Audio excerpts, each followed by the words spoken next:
Convince Me podcast, where we are on a mission to convince you to step out of your gaming comfort zone and try something new. With that said, let's get to convincing. Last episode, Darren and I tried to convince you to play Sayonara Wild Hearts and Eldest Souls. I was successful in that I convinced Darren to potentially be interested in checking out the soundtrack of Sayonara Wild Hearts, and Eldest Souls was a possibly for me.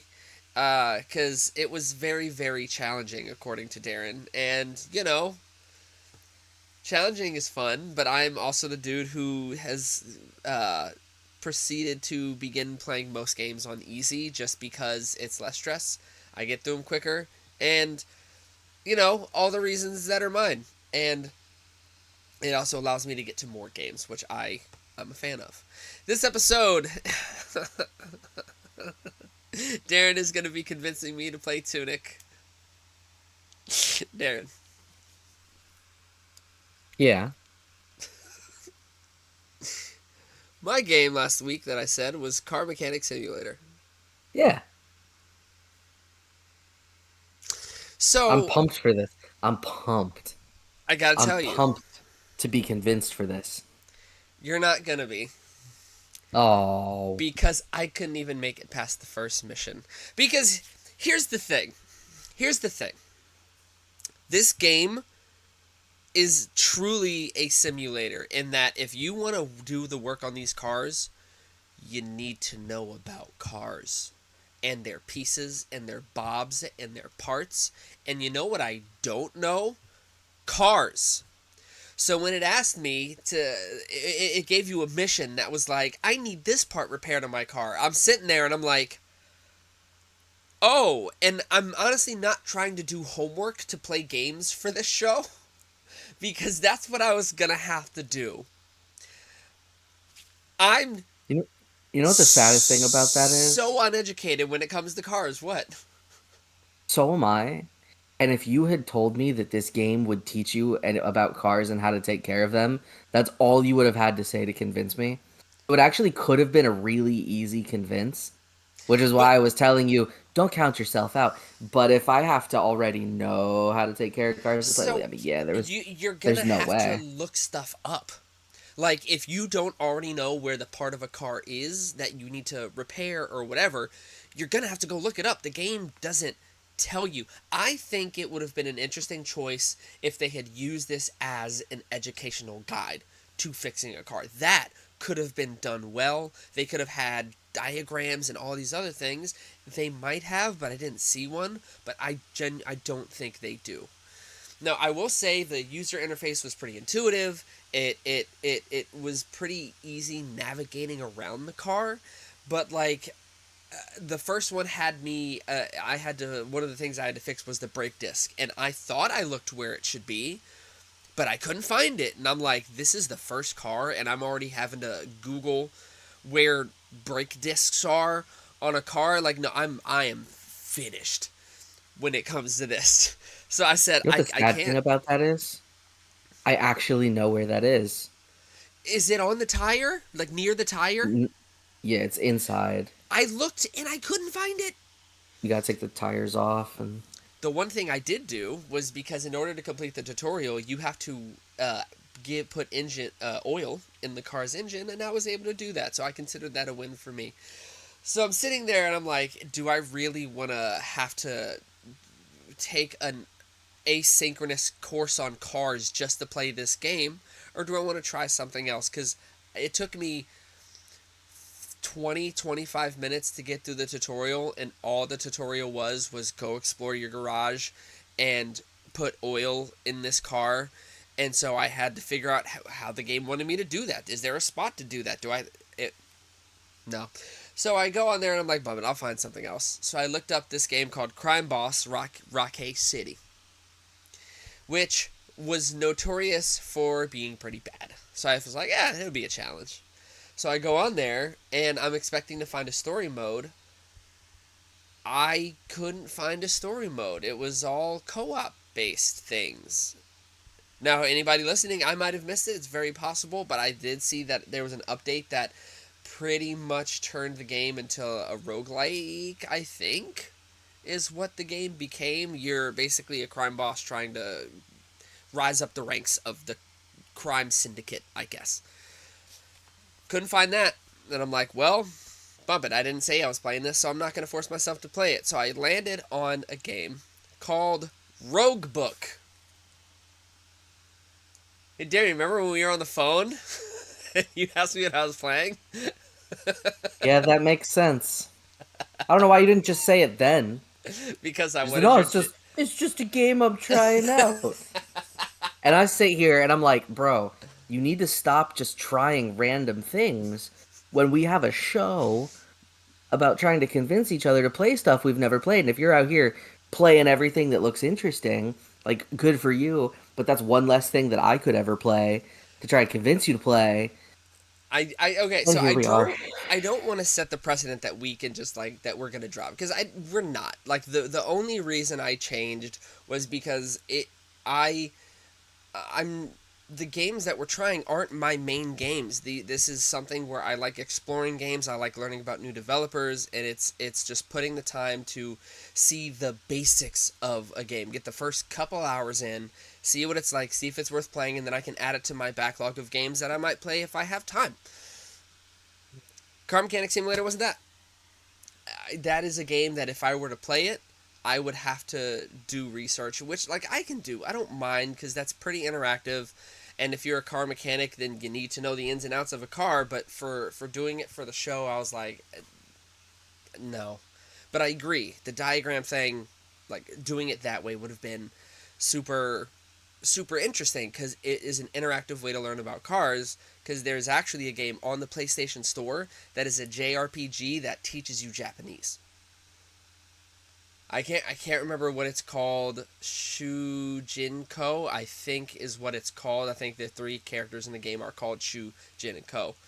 Um, and I think it's a game that teaches you Japanese, but it's also a game, like an 80-hour long game that teaches you like thousands of words and phrases and things. So like that's cool. Um, the one thing that Smith, I but will in the say, Japanese language. man, Japanese is. But the Who one are you thing telling? I know you say it. The thing about Car Mechanic Simulator that it did have was it had a pretty good soundtrack. And our question of the week involves video game music. Darren, can you bring us to apparently the easy for you question of the week? Yes. So our question of the week. Previously, we have discussed what your Mount Rushmore of gaming soundtracks is. The question this week, however, is out of all time gaming everything, what are your top three songs from games? Individual And tracks, yeah. for me, individual tracks. Already, this question begets that something in a game was so momentous, so impactful for you that you had to stop and go and look up what it was in order to know. Because obviously, there's no, I guess not always, but there's very seldom, unless you're playing like a sports game or a sim, very seldom is there something that pops up and says what the name of the track is as it's playing. Here's the And issue with so, that. uh huh, All three of my answers are from a uh huh. time where that wasn't really an option. What do you mean? The games the three songs are from games that I played before we could just Google the or YouTube the name of a Hmm. song. Absolutely, absolutely. Not well. But the One of thing mine is on like the precipice of that time. Um, the others, I mean, mine is too. One of them, yeah. I think we might have the same one. I'm 99% sure at least one of ours is the same. I think two of them are, to be I would, honest. I bet you it's just one. Okay. All right, fair enough. What are your three? Okay, so I'm gonna do them chronologically in the order of the years in which they were released. The first and always from Final Fantasy X. Okay. Yeah. It's not what you think. Is it Sateki Dane? It's not. Oh. It is called A Fleeting Dream. Oh, yeah, yeah, yeah. And spoiler alert for, an almost 25-year-old game at this point. This is the song that plays as you are on your descent down from Mount Gagazet into the ruins of Xanarkand, where you believe that Yuna is going to get access to the final Aeon. And this song captured me the way that it did because throughout the entirety of Final Fantasy X, you have map like the music of the area that you're in, and then when a battle would kick in, it was the battle theme, right? Boss theme, battle theme. Occasionally there was a different theme for a boss, but like not really. It was usually the same boss theme. But a fleeting dream played the entire time on that descent. So in the world, in the battles, it was just one continuous track that entire time. And for me, I that love when was the games do first that. time where I really went, whoa, that was so good. On top of that, it's just this song full of this like swelling melody that really brings you to the what is really the climax of Final Fantasy X when everything kind of comes to fruition. So it's an incredibly impactful track for me in that way. Number two, hailing from 2011's Elder Scrolls Skyrim, to no surprise of Ryan, is the Streets of Whiterun. I have fallen asleep to that song so many times. I used to just at different times in my life, when I needed noise to fall asleep, I would just go to like Spotify or something like that, and I would just play the Skyrim soundtrack. So far, both of these two games are the only soundtracks that I've ever owned, like in their entirety. But the Streets of Whiterun doesn't only play in Whiterun, but the first time I believe that you can hear it is if you go into Whiterun as you're supposed to and you follow the main story before you unlock your powers of being a Dragonborn. And man, never in my life has a song really gripped me the way that that did, to the point where I'm putting the controller down and I'm just sitting there for a minute and just letting it all take itself in. That Now, I mean, Skyrim has so many great songs, but Streets of Whiterun is Jeremy Soule. I don't know if he'll ever be able to outdo that one for me, though I would love to see him try. that song genuinely has ethereal qualities to it. There's something about two of my three that legitimately feel, excuse me, that feel medicinal in a way. It is crazy how two of my three songs just there's an itch that scratch, man. It's crazy, dude. It does, like it heals your heart. And I mean there's so many honorable mentions for this category too. These three songs just run away from everything else So for your me third is with after no question. Skyrim? My third is after Skyrim. In fact, you dare say my third may or may not have come out this year.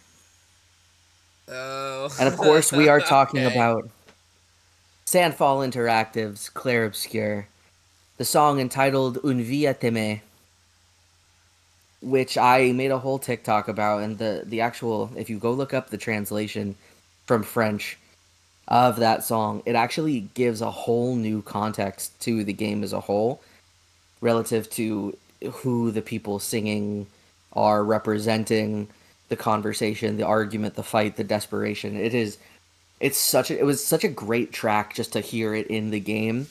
But then after you complete it and you've discovered every nook and cranny this game has to offer, you then go and look at the translation of the game, and a game that hides an entire emotional subplot in a song that plays during a boss fight is it's genius, Yep. absolutely genius. But Is then you combine the dichotomy of, I guess not really a dichotomy, but like the opposition of styles between Alice Dupont-Mercier doing more of like a classical operatic style singing, and then you get Victor Borba come in and just drop like French alt new metal post hardcore goodness is that with the these like super? ripping guitar. That's the super boss, or is that the final? No, that's the super. Because when I was video chatting you when I got to that boss, you saw my face. I just jaw dropped What just happened in this fight? I I believe Un Vieteme is actually the boss theme that plays at the end of Act Two's boss. Okay. I believe it might actually be the final boss, because there's another song on the track, "Une vie de prendre," Oh, I think I know which is very similar. And they're very similar tracks, so you can honestly interchange them. One definitely plays in one definitely plays with the other. But Un Vietnamese is has absolutely dethroned really the entire musical catalog for me, and has a strong there's a strong argument to be made between all three of these songs for which one is actually my favorite video game song of all time.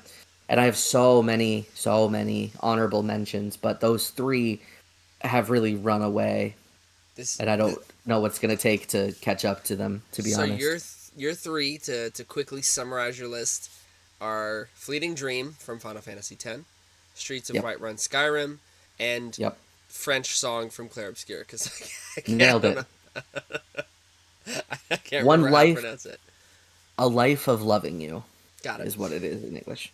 So mine, we only have one in common. Then you're right. So I figured it was. if you want to do chronological order, there is the Ocarina of Time title theme. Of course. I figured it would either That be that or Song of Storms for you, so that that doesn't surprise me. that song, my favorite songs are the songs that have the quality of like just gripping your heart and just I don't even know how to describe it, to be completely honest. It's just something about Ocarina of Time soundtrack as a whole, but the mood that is set with Link running across the Hyrule Field on the back of Epona with the moon in the sky, the memory of seeing that, hearing that song, the the sound that plays when you hit a button that gets you to ready to go to the main menu. That song is incredible, and they did it with 64-bit music. So good. Number two, chronologically, Streets of Whiterun. Who'd have guessed? Because I'm it already surprised that something is not on this list, but go on. no, Streets of Whiterun is the latest. Yeah, Okay. I I I now am I, less I was surprised. I was thinking Maybe. for some reason my brain was going to ranking, but in not chronology, my Uh, brain immediately swept. So no, that is Streets of Whiterun is going to be like my most recent, and then number two. Of course, it's going to be Dearly Beloved because why not? Like that, the amount of which one? time Kingdom Hearts 2, the amount of time that I have spent sitting with Sora on my screen with the freaking sea salt ice cream in his mouth or the Pau fruit, like the amount of time I'm surprised that that image was not burned into the TV that we had because of how long I spent on that screen, sleeping to the music, booting it up. When the remaster happened on PS3, I did it again.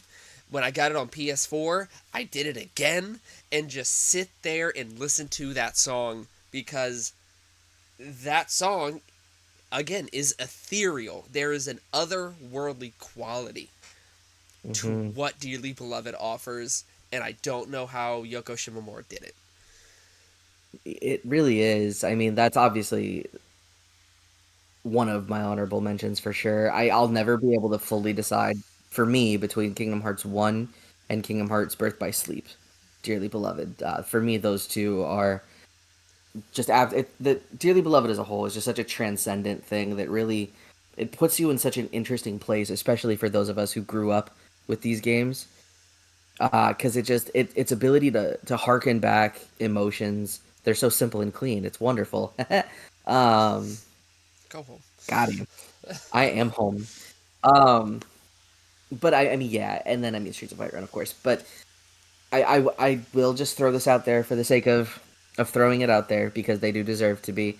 The Pallet Town theme from Pokemon Red and Blue, of course. Aerith's theme, whatever version of it you'd like. The I think what they did with it in the remake is absolutely remarkable. It is. It's phenomenal. I wanted my honestly. wife to walk down the aisle to that song, but she said no. Sure. Liberi Fatali, the first song that plays in Final Fantasy VIII, is incredible. That plays during the FMV cutscene that really still has no business to this day being a PlayStation 1 cutscene. The song, of course, that I'll never remember the name, that plays at the beginning of Chrono Cross. Scars or Remarkable. Time Scar. That's the one. Yep. Um, of course, Become as like gods. Sovngarde, Become as Gods. Oh my God, from From near Become as Gods from Near Automata, incredible. the overworld map Um, theme from near Gestalt, like the yeah, field theme. hmm hmm It's Anything from still to this with day Evola and Popola incredible. singing. So true. Um, gosh, Sovngarde and the Skyrim theme from Skyrim, of course. I Anything wanted where they put that like choral I wanted singing to run through a dubbed wall on when I itself. first heard the Skyrim theme song. When that trailer Absolutely. dropped and it reaches Oh my that God. that climax of of Dovahkiin saying shouting Fuzro Da at the camera, and dog, that moment. Yeah. We could have an entire music episode. I would love to do that, to be Oh completely man. honest with you and just nerd out about video game music. But unfortunately, But and also fortunately, we have things to talk about. we do indeed. We do indeed. I will let you take us away. All right. So, the game that I have chosen to play this week is something that I've looked at on Games Pass for a long time. Ryan said that he's played about 10 minutes of it and then put it down and haven't gone back to it. I'm curious to see potentially how far he got, but we'll come back to that in a moment. But I have chosen to play Tunic by Isometric Corp. It is, as of my looking, their only game that they have produced. And it is one of those games with what I would just consider a cold open, right? You just take over this anthropomorphic fox like creature in a field. And you run around. First thing you do is pick up a stick, and the stick is now your sword, and you can map it to X, Y, or B on your Xbox controller, depending on how you want to play. X, of course, is the only right answer, but it's okay. I understand people when they're wrong. Um, Anybody who uses circle is a madman. for melee attacks, I can't even. The fact that A, as it is, was the dodge, roll, and dash already got to me. But to be fair, it was better than right trigger, so I'm okay with that because I'm tired of all these games mapping right trigger to dodge.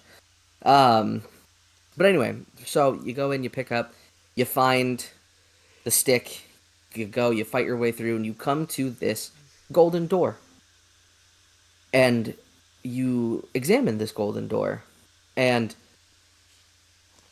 it kind of transports you to what feels like a different plane. And a door opens, and you walk through, and there's nothing. And you think, okay, well, that's weird. Why is there nothing? But you can then walk on the nothing, which is one of my like favorite things is games that just include hidden pathways on the nothing. Yeah. And you come to this much larger, similar, raced creature, um, trapped inside of this bubble who stirs when they see you. They bang on it one time, everything flashes like red, green, blue, and then you're back out into the world. And then your adventure begins. And the game basically just says go. And Right. you go and you progress through places. You end up getting a sword pretty quickly. The sword lets you cut down, bushes and shrubs that you couldn't pass through before that served as physical barriers to other parts of the map. Mm-hmm. And along the way, you realize that the story is being told to you through these little cards that you pick up. And as you look at the cards, most of the things, they're not a language as far as I'm aware. But there is some stuff that is in like English that we can read that tells Yeah. you what things are. Doesn't really tell you what they do, but tells you what they are. Illustrates through a series of pictures as though you're picking up pages of a manual. And you realize the first page you pick up is like I think the main page, but then it jumps straight to page 19. And there's hints about other stuff you pick up that are found on page 21, but I never found page 21. So I had a thing that I didn't know what to do with the thing. But they just say go. And what that meant to me, what that did, was that immediately brings you back to regular Nintendo Entertainment System Legend of Zelda, Yeah. where it just puts you there and says go. And all the while you're fighting through these enemies and finding things that you can use, like they're fruits instead of flowers that are bombs, and you get a shield that I never found for some ungodly reason because I couldn't find the damn shield. Um, but you're finding your way through enemies, and it's like a modern take on old school Zelda. All the while, this captivatingly charming soundtrack plays with zonal music that is perfectly ambient to where you are. But because it's a modern game as opposed to your old Zeldas, you couldn't just stand there and mash the attack button. So you had to get Yeah. around the enemies with shields and attack them from the backside. You had to figure out how to beat certain things, and some of these enemies actually hit pretty daggone hard, to the point where I contemplated just running around them and not fighting them. But when you did beat them, you would get this currency to drop that when you died, you lost. And similar to Souls like games, you then had to go back, find the body of where you were, and get it back. Because there's even a whole achievement that you get for dying the first time and being resurrected. As it turns out, that thing that you found inside the gold door is whatever is believed to have been what revived you. Um, and eventually you find this giant like tower like bell, looks like a tuning fork, and you strike it, and you realize that outside that golden door, one of the similarly shaped things lights up. So you get a feel that your whole game is progressing towards getting this door to open again and potentially freeing what's inside of it. But this brings me to what might have been the thing that really sealed this game for me as like, oh my gosh, this is really cool. Because don't get me wrong, it's a very, very simple game. You know, it's a top down, you have one perspective on the game the entire time, Yeah. right? And as it moves, you are locked into this one perspective the entire time. But you find this windmill that you can go inside, which again leads you to a path of nothing. But as you progress through that path of nothing, you get approached by this colossal skeletal version of the fox thing that you are, with like grippy, ropey fingers. It was honestly somewhat unsettling, but one of the coolest things I've ever seen. And if that is your merchant the entire game, because that is who your merchant was, then that is singularly the coolest merchant I've ever found in any game ever, ever, What are you buying? like ever, Huh. ever. And so between the art style, the music, and the simplicity of the gameplay, what this became was this, for somebody who is just tired of the bloated, inflated budgets, the production values that may or may not even deliver a better experience for the game that you're playing. In its simplicity, with even a main character that looks somewhat like Link, you find how fun games used to be when they were that simple. A game that the whole story is told through little picture cards that gave you instructions on what you were doing and some context to the world around you, and just says, go. Yeah. And the joy that that brought me was so almost immeasurable, because I haven't played a game that just gave you that amount of freedom with a relative scope in a long, long time. And of course, you can make the argument that any open world game just kind of drops you there and says go. But they still, you have quest markers, you have checklists of things that you need to get done, you have all these things that you can do. And open really only means open in terms of the way you explore it. But everything is still pretty formulaic at that point. Not to sound jaded, but I love open world games. But at its essence, the formula is pretty played out. It respects your A game, intelligence, is what you're it saying. does. It does. And it respects how things were. And it gives you the agency to just say go, but understand that once you get the sword, there's very few physical barriers that it prohibits you from passing through at that point. The sword is really like the one thing that stops you from being able to progress past what we'll call the tutorial corner. Um, which is for the best because honestly, trying to beat some of those enemies later on with a stick is absurd because you probably do about a third as much damage with the stick as you do with the sword. Things that were taking 4 or 5 hits with the stick were taking like one, maybe 2 hits with the sword, which of course stands to reason. Um, but so Gear, what it ends up being, huh? gear upgrades, like So there gameplay seems to be changing. other weapons that you can find. The stick and the sword are obviously infinite, but there are items like magic wands and some other things that have a number of uses. There's firecrackers. There's an effigy that can basically be destroyed instead of you if you were to die. Bomb flowers. You find things where kind of similar to how Estus flasks were in Dark Yeah, Souls. You find potion bottles, and you also find broken ones. That as you find enough of them, just become another potion bottle, and those are what you can drink to refill some of your health in the field. There's save points kind of scattered throughout that when you sit at them will restore your health, but in classic, modern Souls like, I guess, cliche ways, as soon as you sit, all the enemies you killed come back except for bosses. Um, so it kind of becomes Zelda if Zelda had some Souls like properties. And it was a lot of fun. It's one of those games you can play of it as much of it as you want or not because there's no like outright narrative to it. So if you want to put it down and come back to it in 4, 5, 6 days, do it. It won't take you long to remember what you're doing because you kind of had to do it all in your head in the first place. yeah. But for anybody who's looking for that, I want to feel how I used to feel when I played games, especially if your original console was the Nintendo or the Super Nintendo or the Sega Genesis. This game will bring you back to that place.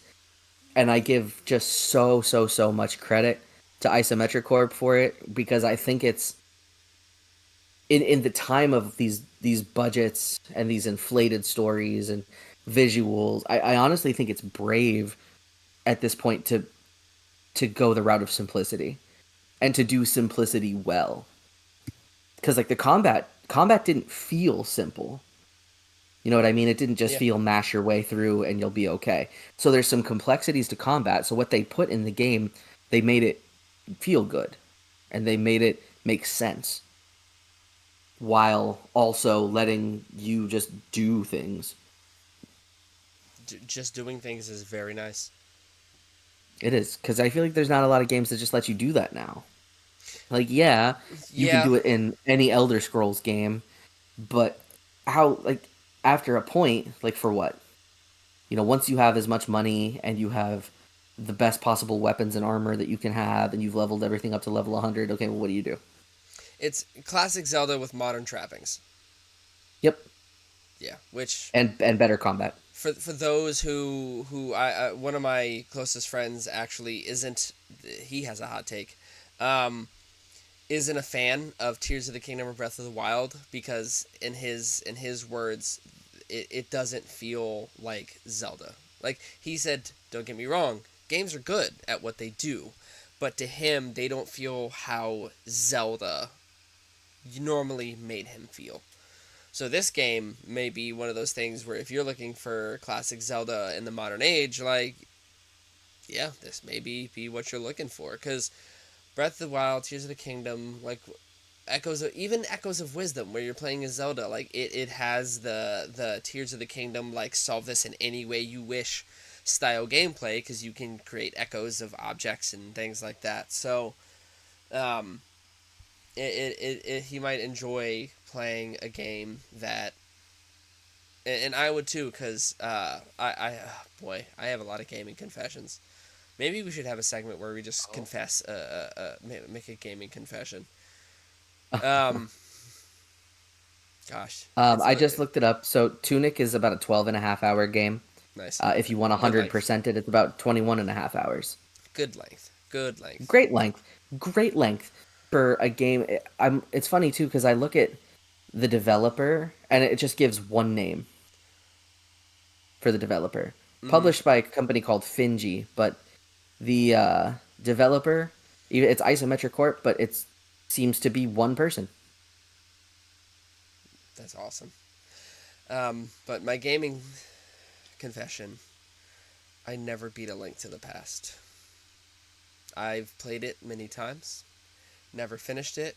My other great gaming shame is I never finished Majora's Mask because when it came out, this was before the internet where you could look up a guide, and I never bought strategy guides until I met Darren, so I got stuck when I was supposed to do, I think, the Zora Temple or the Water Temple, and I couldn't do it. I got lost, I got stuck, I didn't know what to do, so I just stopped, and I never went back and did it. I love Zelda. I love Ocarina of Time. It is my top 3 favorite game of all time. I loved I beat Twilight Princess. I got so angry at Skyward Sword because there was a dungeon that took the dungeon was taking all your gear, and you had to go get it back piece bit by bit. And I was like, I hate this. Tears Breath of the Wild, Tears of the Kingdom, good games, but yeah, I never beat Link to the Past, and this game reminds me of Link to the Past original Zelda-esque style game, which is great. I see your confession, and I raise you that I didn't even play a single Zelda game until Tears of the Kingdom because it did not interest me. You didn't play until Breath of the Wild. You because Breath of the Wild That's was what I meant. first. Yes, Yeah, exactly. Yes, Breath of the Wild. I'm sorry. yeah. Breath of the Wild was my first Zelda game and the first one that I beat. Since then, I've tried to go back and play some of the older ones. I played some of the Ocarina of Time port to the 3DS when they remade it there. Um, and it just did nothing for me. It's not to say that I thought they were bad games or I didn't like them. They're not for me. That's It's a fine. little But too slow, a little too pacey. I as someone there who was for me the reason why honestly I didn't enjoy them was because there was no point to combat. Like the enemies in the field, there was no reason to engage with them at all. correct, you don't fight the enemies in the field unless you're trying to get like side content or get rupees, or it's Yep. pretty much fighting them for side content, really. Yep. And for me that just felt so pointless that it S- lost my engagement entirely. So yeah, the if you look at Zelda as an action adventure game, like yeah, it's not. It is a puzzle adventure game first and Yeah. foremost. And I think what I wanted is I wanted more RPG elements to it than I ever got. And You so should play that Zelda ultimately 2. was why. You should play I Zelda 2. should. I should, but I've now seen a full playthrough of it and I have no desire to do so. Um Fair enough. if But it's yeah, no, like I'm if a 2D side scroller didn't come out in the last 10 years, I don't want to play it. yeah, I am convinced because I do like Zelda. I like the concept of Zelda, what it is, the puzzle game disguised as an adventure game. I like puzzle games, so Zelda's always been up my alley. Um, but my brain don't work so good, so sometimes I get stuck on puzzles, and it happens. But now, my uh, to try and convince you of my not car mechanic simulator, not crime boss, but Roguebook instead gameplay. So I feel like you should already be starting somewhere behind the bag just because this wasn't what we discussed, but it's okay. Go on. somewhere behind the bag. Yeah, behind the bag. Is that a punishment that I don't know about? It is now. Get behind the bag. So yes, I went with Roguebook because it looked interesting, and it looked like it was fun. And it was. So it is a roguelike deck builder. And so the game starts with a story about a cursed book. And you find out that you are trying to escape said book. And you escape said book by playing the game, by going through this hex based grid. So your character starts on this grid next to a raccoon that talks to you. I believe it was a raccoon. And you get a paintbrush. And what you do is you have 5 uses of this paintbrush. You can get more by exploring the map that you're in. But you this paintbrush, you hold triangle and it opens up. It brushes basically or fills in the hexes around you that open up different parts of the map. So there may be combat, there may be a vault that gives you a new card, there may be health potions, there may be ink bottles that let you uncover more pieces of the map. So you get rewarded for exploring this map. And so your job is to harvest the ink that was used to form the creations inside of this book. This sounds familiar.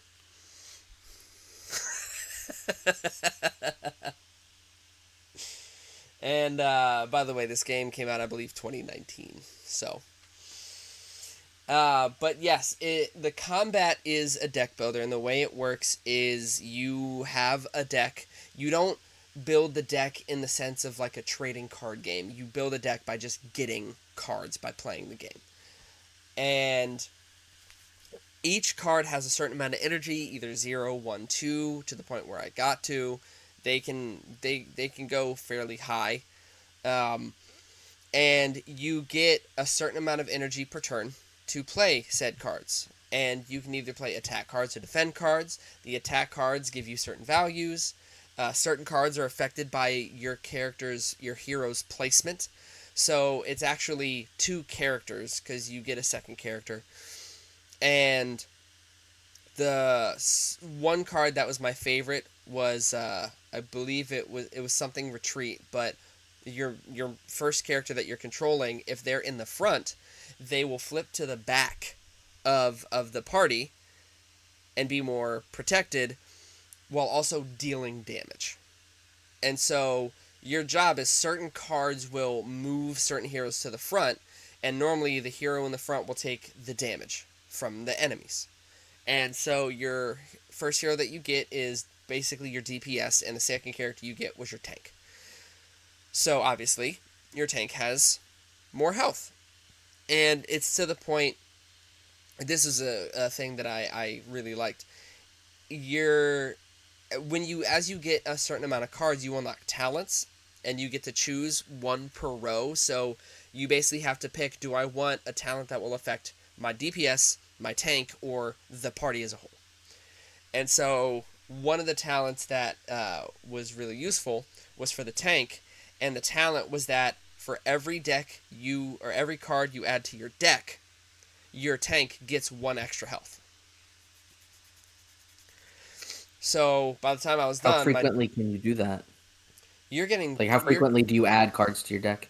pretty frequently. Like I want to say it's, gosh, I just played it. I think it was every combat that you do. Is there a cap size to your deck? No, not I didn't reach it. Okay. It might not have been after every When combat, but when you get the 1 health, does it give you 1 to max and 1 to current, or does it just increase your max HP by 1 and no, leave you at your current HP? no, his 1 to his. I never noticed that it was lower, so I think it added 1 to his current and 1 to his max as well. Okay. Um, but yeah, you have cards that your job is, with your energy that you're given, you have to block or attack, and so you have cards that are just like give block, or you have cards that cost I think it was 0 energy, but every time your heroes swap in the order, you get 4 block. So you play this card, and then you try and find an order to play your card so that they switch 3 times, and then boom, you have 12 block off rip, just from playing the cards in addition to anything else you've already played. And then one of the talents I had for my tank was that if I just outright selected him, he would auto move to the front and get 15 block, and you could do that once per every combat. So there is a lot of strategy in how you play this game, and basically the thing that happened to me when I was playing was there were so many moments where I was like, dude, this run's over. I'm done. I'm I'm not going to be able to get to this thing. And then I said, all right, I've explored the map. I'm out of ink. I can't uncover any more hexes. The only thing I have left to do is go fight the boss. And I'm sitting at like 75% health, and the boss is hit hard. But because I figured a way to play my cards the right way, I made it. Even though the situation, honestly, was pretty dire. And so you're rewarded for exploring. You're rewarded for playing creatively because no matter what the odds are, if you play your cards right, you can win unless you go into battle with like 1 health each. But like, if you play right before that, then you don't really have to worry about it. Um, but yeah, so you unlock your talents at 14, 18, 22, and 26. That's like every time you get that many cards into your deck, you unlock. You gain the ability to unlock the next talent. And I got to the end of chapter 1 after exploring the map, and you get a new ally. I didn't get to the point where I could change anybody out because it was super late, and I made the change to this game just a couple nights ago. Um, but it was one of those things where I wanted to stop the run because it was late, but I was just like, all right, one more fight. Eh, one more combat. One more combat. And I kept doing it until I just said bump it and finished an entire run. So the nice thing about it is, and by finished I mean I died, but the the thing about it, as far as like people with busy lives, this game, the story's straightforward. Finish the run, get out of the book. You don't. There's no like. There's not much else to it. Get out of the book. And so you can go as long as you want in between, and the only thing you have to be aware of is what your unlocks in between each run are. And after you finish a run, your heroes level up, and they get different things as they reach different levels after each run. So you're rewarded no matter what you're doing in this game. And before you start asking your questions, there is a very, very fun fact about this game. It was co-designed by Richard Garfield. You don't know who that is by name, I'm assuming. But Richard Garfield was the creator of Magic the Gathering. So That's the pretty neat. creator of Magic co-designed this game. I mean, that's pretty cool. So a deck builder game with the co-creator of Magic sounds right up. That's right up his alley, right? That's his wheelhouse. So it's a lot of fun. If you just want quick, like let me just hop in, do a run real quick, you can do it. The run I did took like an hour and a Mm-hmm. half, maybe Mm-hmm. something like that. And yeah, you're rewarded for just playing right. And I need to go back because I realized in my preamble I forgot to say who the developer was, but it was developed by Abraham Entertainment, which is a Belgian studio, who has another game which is a board game mixed with a video game called Faria. Faria. I'm not sure what the actual pronunciation would be, but another table. It's a tabletop style game, Sure. as far as I'm aware. But yeah, no, I had a lot of fun. It's simple, but like it can go really deep because you have to really think about the order you want to play your cards in because of Mm-hmm. character lineup. There, one of the things that one of the cards is called combo, and so what you do is, if you play a card from one hero, it will then lower that card the combo card's energy by 1 if you play a card from the opposite hero. So you really have to think order of the cards that you're playing can impact things. You can't just do damage and hit hard. You really have to think, am I going to defend to try and get this combo, or am I going to attack with this character so that card goes down one so I can play 3 cards to try and up it up? Like, you really got to think about what you're doing. Okay. So, in terms of, deck builder roguelike, Yeah, yeah. right? There've been quite a few of those who've come out in the last 4 or 5 years. Um, but Inscription, Slay the Spire. Yeah. if we're just gonna talk about like a one-to-one comparison, as far as like accessibility, how fun is it? If I'm busy, will this scratch the itch I need it to? Given that Balatro was just a game that you could download and own for free with PlayStation Plus Yeah, yeah. last month, Yeah. if you had to choose between these two, which one would you say was just more fun, like subjectively? So the issue with me and Balatro is I haven't watched anything on it, and I played a half of a game on it because Okay. once I saw how in depth the game actually is with Balatro, I was like, this is a game that will need to be my game if I'm gonna play it. This is not a game I'm gonna be able to just play on the side and truly grasp it for me. It's funny you say that because that's exactly what I've been doing with it. Is I've just been playing it on the side. Really. Like if I've Okay. got like a half hour, I can pick it up because I mean it's you figure out pretty quickly from one run to the next what like your focus is going to be because you start with the same deck every time, more or less. There's different like the red deck does one thing, the blue deck does another thing, but it's the same like standard 52 cards every time until you get to a place where you can like add stuff that you start with all the time. But so you kind of feel out how, based on the jokers that you get, what are you going to try to build that towards in this run? Sure. And so I mean But it it's but two so it different evolves itches. every time. Okay. It's two different itches, right? Because it's Balacho's poker. Like it's poker with obviously extra things in there, and this game is it's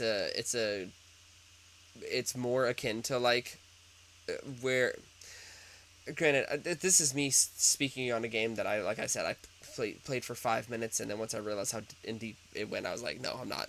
I'm gonna get to it later.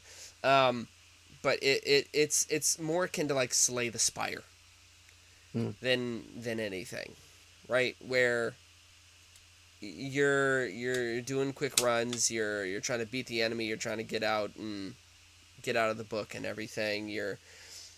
It's I mean, I think the only reason they're similar is because they both have cards, right? Am I wrong? I card don't. and roguelite, and at their essence they're still deck building roguelites. So in that sense they're the same type of game that just took it in two different directions. Yeah, so it depends on what itch you want to scratch. Okay. So that's the main thing. Okay. But no, great fun, great art style. Um, I can't think of an art style that's similar, but if you Google it, you'll see what it is. It's a very nice looking art style. The hexagonal map grid looked nice, and it was fun to explore. It was quick. It was snappy. Your character moves fast because it's not grid based jumping. You're not like hopping grid to grid. It is free movement on this grid based map. The only reason it's gridded is because that determines how much your paintbrush is able to uncover. Sure. So, yeah, I would highly recommend. And yeah,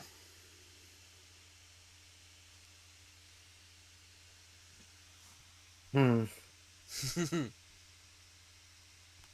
I mean, it definitely sounds interesting. I'd need to hear more, like, do more than one run to see what kinds of variabilities you get and what other stuff, sure. like, what other types of units and troops you could deploy, or heroes, I guess. Because, like, if I have a sword fighter and a shield tank, like, that's cool, but that would never be what I would want to build, just because.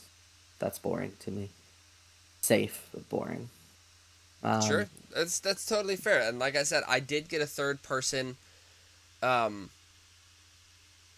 and I didn't get to the point where I used them because after my run ended, I would have had to start again, and mhm, I just didn't because it had gotten so late. But right. yeah, I I mean, mean, maybe if you had played it for like a full week, I because it's not far. It sounds interesting for sure. I feel like I need to hear more about it to that's know totally is fair. this something that I want to put the time into or not. That's fair. So it sounds like maybe is your convinced level. Yeah, maybe's a good one. All right, fair enough. Now, Darren, we have a problem. We have a lot of problems, but We go have ahead. we have a problem, dude. I genuinely don't know where I'm gonna find the time to play all the things that are on the horizon. Yeah, no kidding. We've already been complaining about August, and now all of a sudden, like, there's more than August. There's some in July.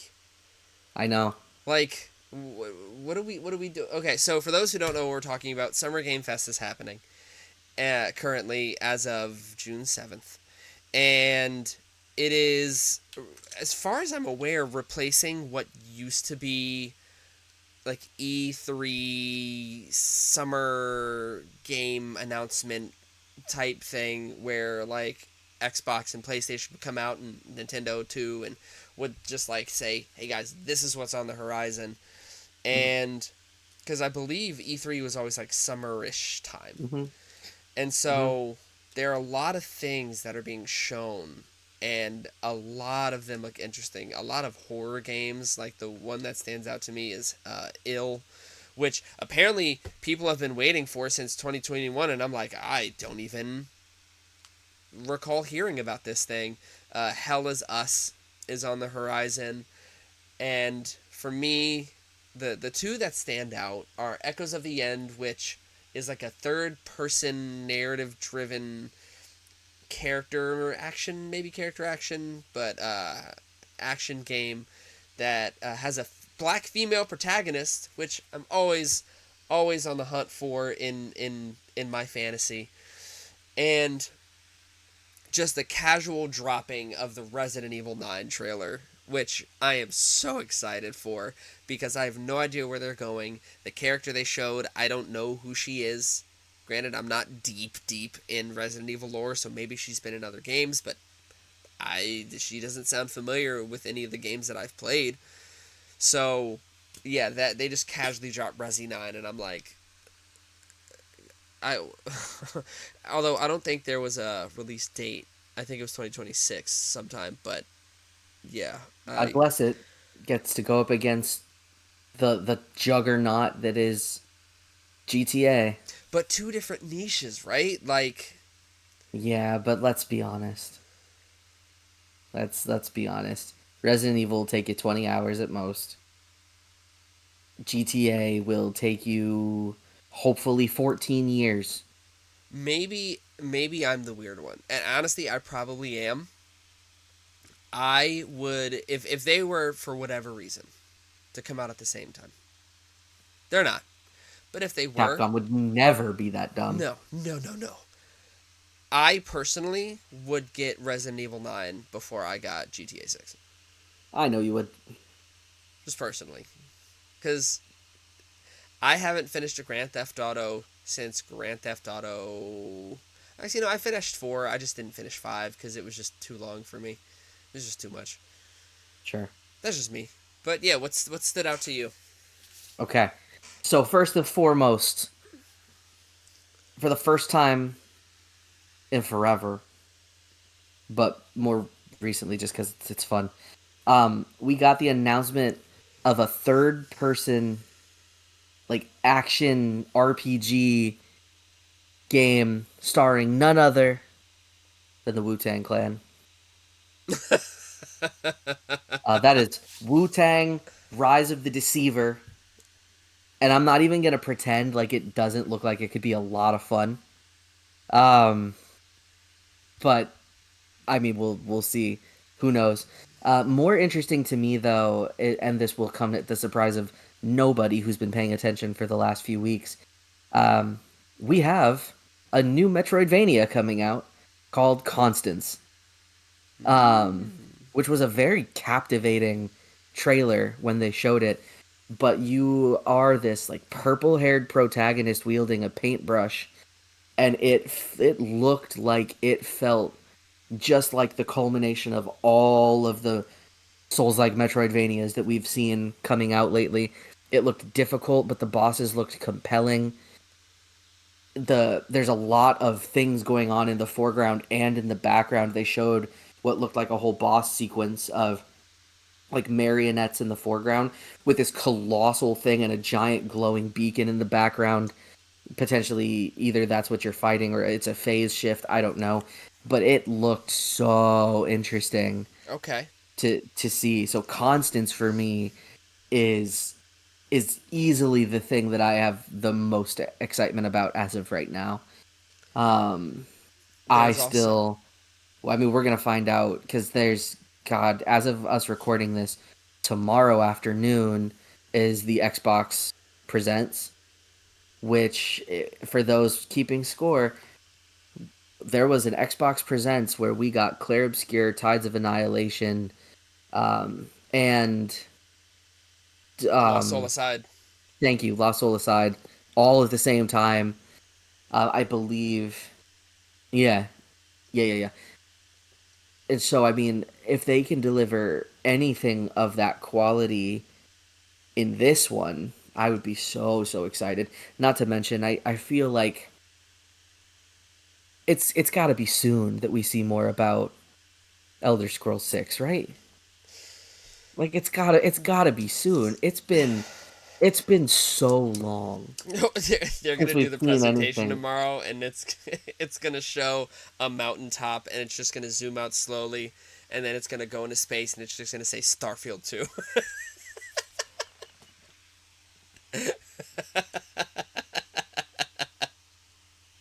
You know, I think I like to think that Mr. Howard would have more of a sense of self-preservation than that. You would put a I feel hole in your like, TV. oh, dude, I'd put a hole in something. I don't know. But no, this was always the best time of the year when we got fed so many new and exciting things. Dude. What I've become very interested in watching is the games that are coming out for the rest of the year that we've seen. It now, I think it becomes pretty clear who is going to be the potential threat to Claire Obscur winning Game of the Year. So And so I I like to watch that because I feel like there's so many wild cards and so many unknowns that who knows. I mean, there's a game I was just telling you about, Eric's Home, which is made by 16 people and is a narrative driven third person stealth game. So obviously, I'm sure everyone listening knows that's not something I'm going to play. However, it's set in like the 1900s. There's a big Scandinavian influence. If the game plays as well as they talk about it playing, and that it's as good as they're saying that people have told them it is, it's possible that we could get some late year upset with another tiny studio. And honestly, like if Claire Obscur is going to lose Game of the Year, as much as it would upset me, I would love to see it lose to somebody with the same bones and the same framework.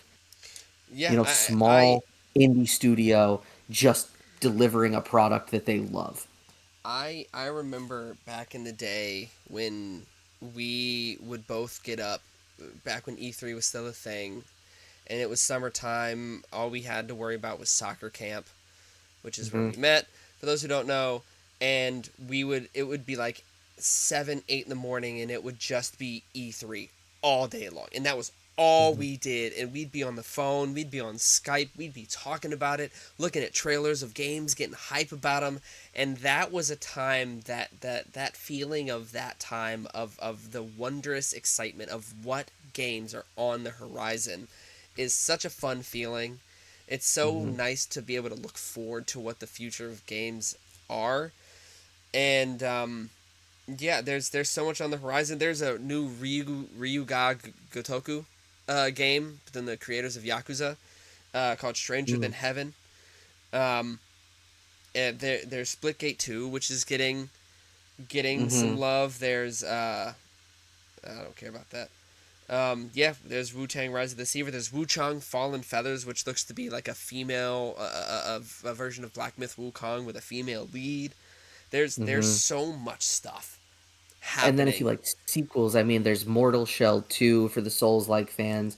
There's Atomic Heart Neo 2. 3, Atomic Heart 2. There's so much Outer Worlds 2 we're supposed to be Mm-hmm. seeing more of tomorrow. Yeah. And I mean, there's just hopefully that is better than Avowed, as much as we loved Avowed and we Okay. really liked it at the time. And I would still recommend it for a single playthrough. I really well and truly would. I enjoyed it. It's just I expected to enjoy it more, and since I've beaten it, I have not once at any time thought maybe I'll go back and play it again. Outer Worlds is very divisive.